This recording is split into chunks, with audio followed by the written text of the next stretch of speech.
Ikaw, follow mo ako ah. Ay, nakapalo ka. Grabe. Ikaw ba yun? Anong pangalan mo doon? Jacob. Ah, ikaw si Jacob. Hindi ko nakikita.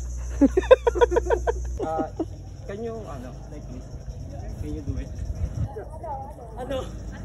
Can you, sabihin mo. Hindi tayo matatapos nito. Minimum yan. Okay. At ito na nga yung wedding namin sa bahay ng Nara. Nagulat nga ako pagising ko dahil para kami na sa bahay ni Cinderella. Binilisan nga namin maghanap ng makainan dahil nga pupunta na kami doon at ang call time daw ay 7 AM. All. Parang pabangag ka pa. Ilang minuto lang nakarating na kami dito sa may venue. Mukhang welcome naman kami. Tignan nyo naman yung mga aso nila. Parang pati mga magnanakaw ay welcome sa lugar na to. Okay, sticker. Sticker. Bait ah.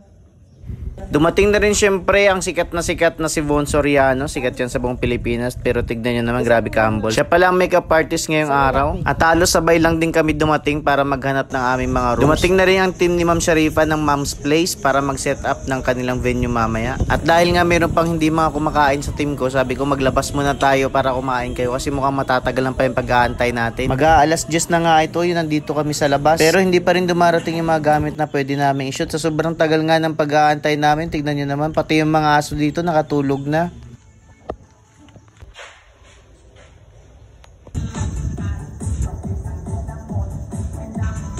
Grabe yung music nila.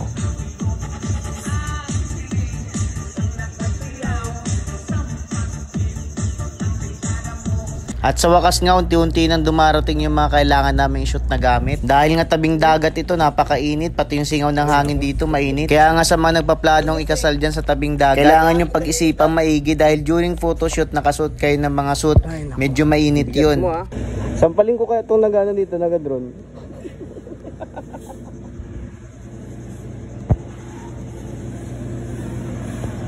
Nag-lunch na kayo? Nag-lunch na kayo? Ako din, wala pa rin. Tignan niyo yung mga aso dito. Opo, nagbablog pa ako. Mahilig sila magpakamot.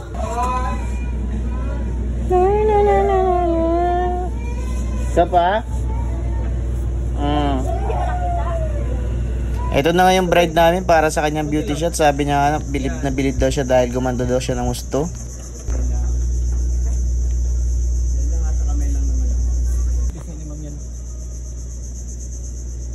Okay. Nakagat ang ating bride. Harap ka sa akin. Ikaw, follow mo ako ah. Ay, nakapalo ka. Grabe. Ikaw ba yun? Anong pangalan mo doon? Jacob. Ah, ikaw si Jacob. Hindi ko nakikita. Kamukha mo. Parcel po. Yung mga bay po ng babae. Pwede na po tayo. Si Sir Bon, Anong nationality? Sir, what's your nationality? I'm American, but I'm German descent. Okay. Tapos agad ang kwentuhan, okay agad para sa... Okay! Wala nang follow-up? Limited, that's why. Oh, you're doing pretty good. Oh, thank you. My Tagalog is very limited. Ayun ang some Tagalog word. No.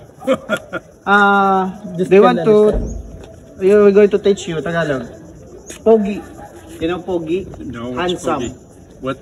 Pogi? It means handsome. Handsome? You are handsome. I'm Pogi. You're nice. Sabi mo rin, tol, kamukha niyo si Byron. Oo, kamukha niyo si Byron. Yung mayor natin. You're welcome. Roy will take care of you. Dito Kayo na photo.